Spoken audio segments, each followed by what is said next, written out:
Hi, this is Terry. My sister Bridget and I are taking a few weeks between seasons to do research, interviews, and fundraising so we can come back in March with new episodes, perspectives, and information about depression and its management. So today, please listen to a rebroadcast of one of the most important episodes we've produced, Suicide Prevention, Part 1, with Dr. Barbara Moser.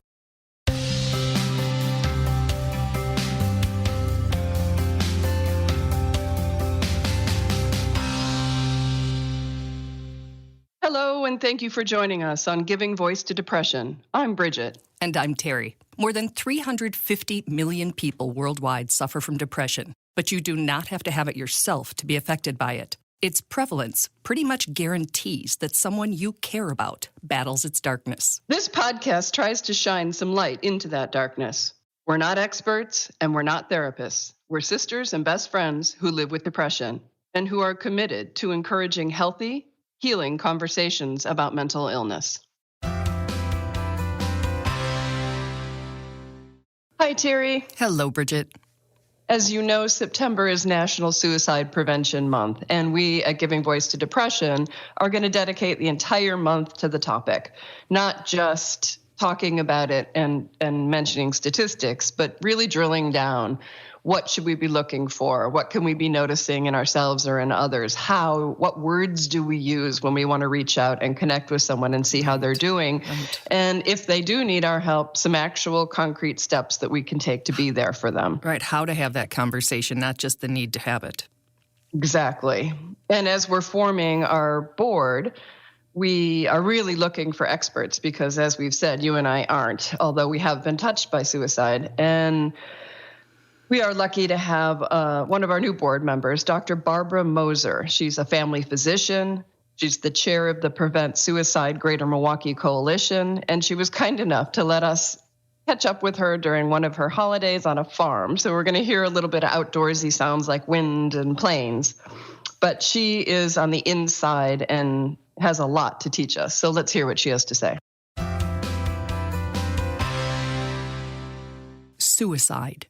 The very word catches your attention, doesn't it? It catches everyone's attention. It's the actions leading up to it that often go unnoticed. And that's what all the efforts going on this month, literally across the world, are trying to change. Today, in the first of a two-part series, Dr. Barbara Moser starts the discussion about suicide prevention with us. And it's a complicated one, literally from the first question. Is suicide preventable? So that is a hard question to definitively answer. I, in my heart of hearts, would like to say that a lot of suicide is potentially preventable. When you talk about suicide prevention, you have to take into account what you know about a person at the time. And what I always say to persons who've survived a suicide is you only know what you know at the time the person died. And sure, in retrospect, you may be able to piece things together that you could have done, but you just know what you know at the time, and that's what you can act on. And so I think we have to be careful if we say, yes, suicide is totally preventable. That being said, I work in suicide prevention. So I absolutely think there are things that we can do as individuals, as organizations, as providers of healthcare, and on a community and societal level to help prevent suicide and to make suicide a much less frequent event than it is right now. But, is it totally preventable? I can't say that. Now, there are some people who would say that. Mm-hmm. But just with all the folks I've met and encountered along this journey when learning about suicide, I can no longer say that myself. So let me pause right here. For any listener who may have lost someone to suicide, and that includes almost everyone involved in giving voice to depression. We're offering these tips and starting this discussion to prevent future suicides when possible. Our collective heart goes out to you for your loss. And not one single word we say here is intended to add to any guilt, anger, shame, or grief you may be experiencing. We are on your side. That's right, because you can only in good faith act on the knowledge you have, right, and the context you believe that knowledge is occurring in. So, you know, you may not know that a person has just lost a job. Right. You may not know that a kid has just broken up with a girlfriend. Mm-hmm. You may not know that somebody has undiagnosed depression. Right. You know, you just don't know those things. Right. And so that's why I say I think everything needs to be taken in context. Mm-hmm. But I wouldn't be doing this work if I didn't think there were big things mm-hmm. that we could do to significantly lower the rate of suicide in our country. Well, let's talk about it. What can we do if we believe that someone is getting close to that point? Or if they tell us they are? So the most important thing we can do is to physically be with somebody and to be a supportive, empathetic presence in that person's life, and to ask, are you thinking of suicide? Are you thinking of killing yourself? And that bluntly. Because if you ask, for instance, are you thinking of hurting yourself? Right. Somebody may just say, no, I'm not thinking of hurting myself. Well, they may not be thinking of hurting themselves. They may be thinking of killing themselves. So you're not getting an exact answer. So in my experience and in the training I've had in suicide prevention, the best way to ask is just to be very direct and say, are you thinking of suicide?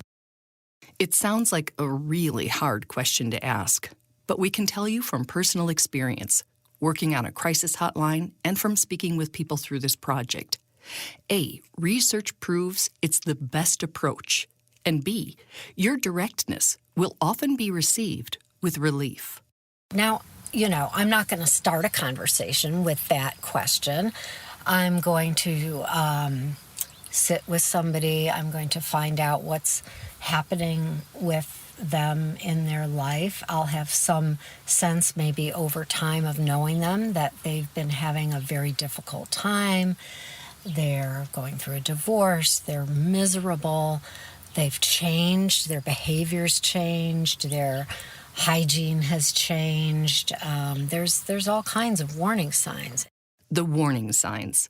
We'll be linking to and posting them, but right now we'll run through a list from the Suicide Prevention Lifeline page just to familiarize you with them. Talking about wanting to die or to kill themselves. Looking for a way to kill themselves, like searching online or buying a gun. Talking about feeling hopeless or having no reason to live. Talking about feeling trapped or in unbearable pain. Talking about being a burden to others. Increasing the use of alcohol or drugs. Acting anxious or agitated, behaving recklessly, sleeping too little or too much, withdrawing or isolating themselves, showing rage or talking about seeking revenge, extreme mood swings. Okay, back to the expert. So you notice some of these warning signs in a person, and the sidelines are no longer a responsible option. And so I'll build up to it, and then I'll say, you know, I really care about you. And I've noticed how really miserable you've been the last few weeks. I mean, I'm really worried about you. Are you thinking of killing yourself? Are you thinking of suicide? And then I'll wait for the answer. And sometimes you'll get a very sincere, quick answer. No, I'm just down. I'm not thinking of killing myself. I'm not going to do it. I wouldn't do that to my parents. I wouldn't do that to my children. Right. You know, they give you a bunch of reasons why they're not going to do it. Sometimes you will get a kind of a not meeting your eyes and looking away and saying no. And I think that's a hint that, oh, well, okay, this is a really tough thing to ask of somebody to tell me. I'm going to talk a little more and I'm going to circle back, or I'm going to circle back tomorrow and I'm going to keep asking. Because I think that's a mistake that people make as,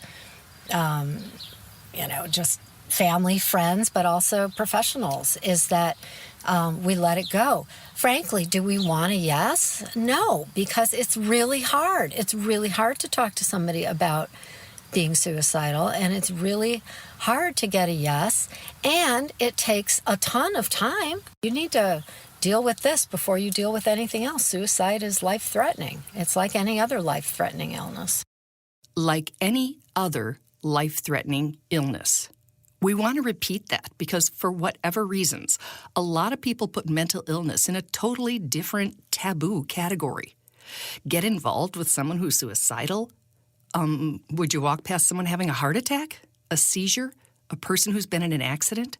Or would you feel compelled to help? So why haven't we all been taught to recognize the risk factors and warning signs and the ways to talk to and support someone who's suicidal? It's a tough conversation to have, but we need to have it. And, I think really that we need to be better at recognizing emotional suffering in others and feeling better with ourselves about asking, are you suffering? Are you really having a hard time right now? And finding out what's going on with people and reaching out. I really appreciate the clarity that both you and Barbara are calling out on how it's no different than any other illness, in that the person needs us. We need to reach out. We need to be candid. We need to be compassionate, and we need to be present. Yeah, it doesn't matter if it's awkward or hard. I mean, that's not the point. And I loved her phrasing at the end there when she said, we really need to be better at recognizing emotional suffering in others. And, those questions, are you suffering? Are you having a really hard time right now? I mean, far in advance of, are you considering killing yourself? Are you planning on it? Just those questions. Think of the honest conversations and how healing those talks could be if we were just a lot more real with each other. Absolutely. One of the things that I learned from the interview that we didn't just discuss is something that Barbara calls protective factors. And these are the reasons, kind of the compelling why not to kill oneself. So it might be that a particular person or a pet is dependent on you, or that there's some, important date, a graduation or something that you would want to be around for. And she actually asked the question straight out. She said, what keeps you alive and what has kept you alive until today when we're having this conversation? Because everyone has something. Mm-hmm. Another thing is being connected to people or to a community or to a cause. What's bringing you joy? What's nourishing you? What's feeding you? And kind of return the spotlight, if you will, to some of those factors. That's a great way to put it, Bridget, returning the spotlight to the things in your life that are positive, and that's the goal. It's not to just avoid the tragic, but it's to, go toward the things that give you life. Exactly. And next week, we'll continue our conversation with Dr. Moser. She has a way of saying things so clearly that I'm learning a lot. I really am. It has so much to teach us. And we have so much to learn. Mm-hmm. So the need is there and the time is now. And thank you, Barbara, for helping us begin to unpack this. Thank you, Barbara. We hope that our podcasts bring about a little more understanding or help people articulate their experience of depression a little more. And thanks to each and every person who's digging deep and finding the words and finding the courage to give voice to depression. And you can find our podcasts on our website, givingvoicetodepression.com, as well as on iTunes, where we hope you will subscribe, rate, and respectfully comment. And please remember, if you're hurting, speak up. If someone else is hurting, listen up.